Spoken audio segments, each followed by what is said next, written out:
السلام علیکم ورحمۃ اللہ وبرکاتہ۔ آپ یہ سمجھ سکتے ہیں کہ ایک انسان فرشتوں سے افضل ہے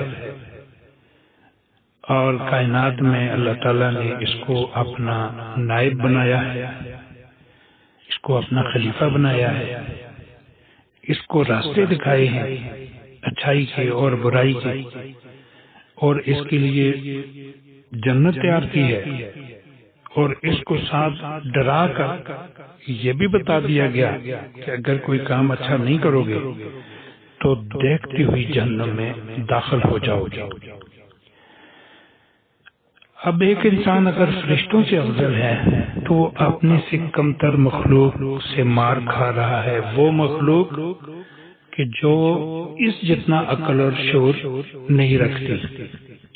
یعنی آپ اگر سمجھیں کہ ان کا ایک بہت بڑا بزرگ بڑی عمر کا انسان سے اس کی بہت زیادہ عمر ہوتی ہے، اتنی عمر کا بزرگ انسان کے 10 سال کے بچے کے برابر ذہن رکھتا ہے، اور اس طرح کے لوگوں سے وہ مار کھا رہا ہے۔ اس کے گھر میں مصیبت پڑی ہوئی ہے، گھر میں افراتفری ہے اور گھر تفریق کا شکار ہے۔ ہر ایک شخص اپنے دماغ کے مطابق بات کرتا ہے۔ لوگ گھروں میں اکٹھا رہنے کو پسند نہیں کرتے، بیٹھنے کو پسند نہیں کرتے، تو وجہ کیا ہے؟ اسباب کیا ہے؟ آپ دیکھتے ہیں کہ ان باتوں میں سے ایک یہ ہے کہ عوام اپنے باپ دادا اور بزرگوں کی تقلید کرتے ہیں۔ آپ دیکھتے ہیں کہ ایک آدمی 50 برس تک اسی طرح زندگی بسر کرتا ہے جس پر اس کے باپ اور دادا تھے، اور اس بات کو نہیں دیکھتا کہ کیا وہ خطا پر تھے یا ثواب پر۔ اسی قسم کی تقلید یہود و نصارہ اور اہل جاہلیت اپنے اسلاف کی کیا کرتے تھے، اور اسی طرح مسلمان اپنی نماز اور عبادتوں میں عادت کے موافق عمل کرتے ہیں۔ ایک آدمی برسوں تک زندہ رہتا ہے اور جس طرح لوگوں کو دیکھتا ہے اسی طرح نماز پڑھ لیا کرتا ہے، حالانکہ سیدھی طرح اس کو الحمد بھی پڑھنا نہیں آتا، اور نہ یہ جانتا ہے کہ واجبات کیا ہیں، سنن کیا ہیں، فرائض کیا ہیں۔ اسی قدر سیکھ لینے کی توفیق اس کو نہیں ہوتی، وہ دین کو فضول سمجھتا ہے، وہ دین کی بحث میں پڑھنا ہی نہیں چاہتا، اور اس کے مولوی نے بھی یہ بتا دیا کہ آپ جو میں کرتا ہوں وہ کرو،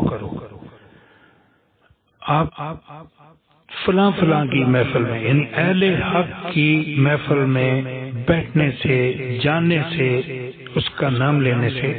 اس کو وہ مولوی منع کر دیتا ہے۔ اس طرح عوام کی اکثریت، لوگوں کی اکثریت ایک جگہ پر اپنا دماغ جمائے رکھتی ہے، اپنی نظر ایک جگہ پہ جمائے رکھتی ہے، وہی ذہن قائم کر کے وہ دین کو اپناتا ہے، اس دین کو جو دین نہیں ہے۔ اور اگر تجارت کا مسئلہ آ جائے تو جہاں پر اس نے جانا ہے، جس شہر میں جانا ہے، وہاں کے وہ اخراجات پتہ کرتا ہے اور لوگوں سے معلومات لیتا ہے۔ اسی طرح اگر اس نے کپڑا لینا ہوتا ہے تو وہ بھی پسند کر لیتا ہے۔ کسی سے معاملات کرنے ہیں تو وہ بڑے سوچ سمجھ کر اور بڑے صلاح مشورے کے ساتھ وہ معاملات کرتا ہے تاکہ اس کے ساتھ دھوکہ اور فریب نہ ہو جائے۔ آپ دیکھتے ہیں کہ اگر ایک آدمی سجدہ کرتا ہے تو اس کی سجدہ کی کیا حالت ہوتی ہے؟ امام سے پہلے سجدہ کرنا، ایک رکن ضائع، امام سے پہلے سر اٹھانا، دوسرا رکن اس نے وہ بھی باطل کر دیا۔ نماز میں جلدی کرنا، ٹکریں مارنا، میں تو سمجھ نہیں سکتا۔ میں اکثر اوقات جب دیکھتا ہوں لوگوں کو نماز پڑھتے ہوئے کتنی تکلیف سے وہ مسجد میں آتے ہیں، وقت نکال کے آتے ہیں، لیکن اللہ کے یہاں جب وہ کھڑے ہوتے ہیں تو ان کی نمازوں کا حال دیکھ کر شیطان کو بھی شرم آتی ہوگی کہ مجھ سے آگے ہے کافی، میں اس سے بہت پیچھے رہ گیا ہوں، یہ مجھ سے کافی آگے ہے۔ اور اسی طرح اس کے دوسرے بھی دین کے فرائض رہ جاتے ہیں، اور اس میں سب سے جو بڑی بات ہے وہ ہے توحید، اللہ کو ایک جاننا، اللہ کو ایک ماننا، اللہ کے رسول صلی اللہ علیہ وسلم کے طریقوں پر چلنا۔ تو جب ایک شخص دین کی بحث میں ہی نہیں پڑے گا تو ظاہر ہے اس طرف جائے گا بھی نہیں۔ اس طرح کتنے نقصانات ہوئے، وضو کرنے کا طریقہ بھی نہیں آیا، اگر اس نے وضو کیا تو کوئی نہ کوئی جگہ اسپیشلی اس کی ایڑیاں خشک رہ گئی۔ اسی طرح اس کے جو وضو کے طریقے ہیں وہ بھی سنتوں کے مطابق نہیں ہیں، پانی کا استعمال کرنا، پانی کا ضیاع کرنا، وہ بھی سنت کی مخالفت میں ہے۔ تو جب ہم اس طرح کے کام کریں گے، جب ہماری عبادتوں کا یہ حال ہوگا تو پھر ہمیں مار پڑے تو آگے پھر جو کام ہوتا ہے کہ پھر خدا نخواستہ کسی فیملی میں اس طرح کے معاملات ہو جائیں تو وہ ایسے لوگوں کے پاس جاتے ہیں جو آگے ان سے بھی بڑے شیطان ہوتے ہیں، جو شیطان ان پر قابض ہوتے ہیں۔ جن لوگوں کے پاس یہ جاتے ہیں تو وہاں ان سے بھی بڑے شیاطین بیٹھے ہوتے ہیں۔ وہ لوگ جو نماز نہیں پڑھتے، جن کو استنجا تک کرنا نہیں آتا،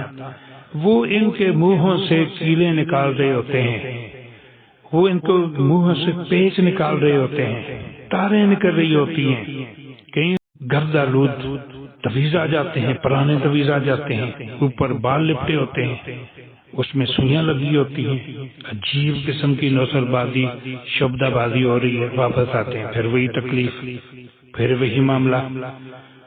اور اگر ایک طرف ایک شخص شریعت کے مطابق علاج کرتا ہے اس کو وہ بدنام کریں گے، اس کے پاس وہ نہیں آئیں گے، جبکہ اس کے پاس آنے سے اس کی مصیبت حل ہو سکتی ہے، حل ہو جاتی ہے، فوری اس کا رزلٹ نکل آتا ہے۔ لیکن دوسری جانب وہ جائے گا، مار کھاتا رہے گا، ذلیل ہوتا رہے گا، مال لٹاتا رہے گا، نظر و نیاز دیتا رہے گا، لیکن حالت اس کی اس سے بھی بدتر ہوتی چلی جائے گی۔ اب میں یہ بات کبھی نہیں کروں گا، کسی کی مخالفت میں یہ بات نہیں ہے، انسان بہت اچھا ہے، لیکن انسان کے اگر برے کام ہیں تو ان برے کاموں سے اس کو ہٹانا ہمارا فرض ہے۔ اس سے کسی کو ناراض بالکل نہیں ہونا چاہیے۔ آپ بہت اچھے ہیں، لیکن اگر کوئی ایسا برا کام ہو رہا ہے، سنتوں کی خلاف ورزی ہو رہی ہے، نبی سے ہم پیار کرتے ہیں، نبی کی بات نہیں مانتے، کوئی بات ہے کرنے والی، اور اگر ہم نبی کی بات نہیں مانیں گے تو مار تو پڑے گی نا۔ شیطان بھی نبی کا دشمن ہے، ہم بھی دشمنی کر رہے ہیں، بات ہی نہیں مانتے، تو اس نے تو چڑھ دوڑنا ہے جی، اس نے تو کوئی ذرا فرق ہی نہیں چھوڑنا۔ اس لیے ہمیں سب سے پہلے توحید کا اقرار کرتے ہوئے، اپنے گناہوں کی معافی مانگتے ہوئے، ہمیں وہ کام کرنے چاہیے جن کے لیے نبی صلی اللہ علیہ وسلم نے دنیا میں بے شمار غزوات لڑے ہیں، آپ کے دندان مبارک شہید ہوئے ہیں، آپ نے بھوک اور پیاس کو برداشت کیا ہے، آپ نے تکلیفیں برداشت کر کے اس دین کو ہم تک پہنچایا ہے، آپ نے دعائیں کی ہیں، رات کی تنہائیوں میں اس امت کے لیے دعائیں کی ہیں، دوزخ کے عذاب سے بچانے کے لیے اللہ کے نبی صلی اللہ علیہ وسلم نے دعائیں کی ہیں۔ اور پھر اگر ہم اس نبی کو چھوڑ دیں، اس کے طریقوں کو چھوڑ دیں، سیکھنا، سمجھنا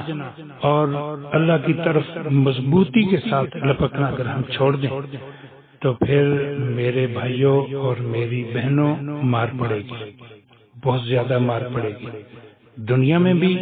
اور آخرت میں بھی۔ آپ سے میری یہی گزارش ہے کہ آپ قرآن کو ترجمہ کے ساتھ پڑھیں اور آپ نبی صلی اللہ علیہ وسلم کی احادیث کو سیکھنے کی کوشش کریں، آپ ان کی سنتوں پر عمل کرنے کی کوشش کریں، چلنے کی کوشش کریں، انشاءاللہ جادو، نظر، حسد، انہی چیزوں کا شکار ہو جائے گا، ان کے آگے اس کا دم نہیں چلے گا۔ لیکن اگر ہم یہ حصار باندھنا چھوڑ دیں گے تو پھر یہ ہم تک آسانی سے اپروچ کر لے گا، پہنچ جائے گا، گھروں میں بھی گھسے گا، بیڈ پر بھی آئے گا، کچن میں بھی داخل ہوگا، واش روم میں بھی مار پڑے گی، باہر بھی، اندر بھی، اور معاملات کرتے وقت بھی، اٹھتے بیٹھتے وقت بھی، جدائیاں، تفریق، جھگڑے، لڑائیاں، یہ سب کام ہوں گے اور ان کا سامنا ہمیں کرنا پڑے گا۔ السلام علیکم رحمۃ اللہ وبرکاتہ۔